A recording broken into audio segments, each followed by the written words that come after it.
Get away. Do you really want their family's business on the air? This is my family. Do you? No, they're not. Yeah, she's my family. This is my family. This is my family. This is my family. That's her sister. That's her sister. Okay, father, man. Yes, this is my family. Yes, this is our baby.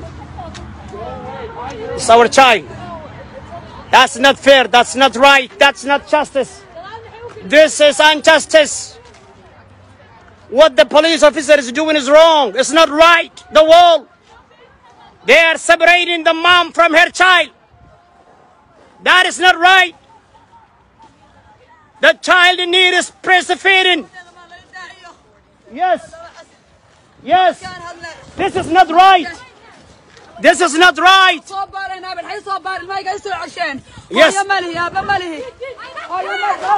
This is not right. This is not right. This is not right. Wall. Columbus. This is not right.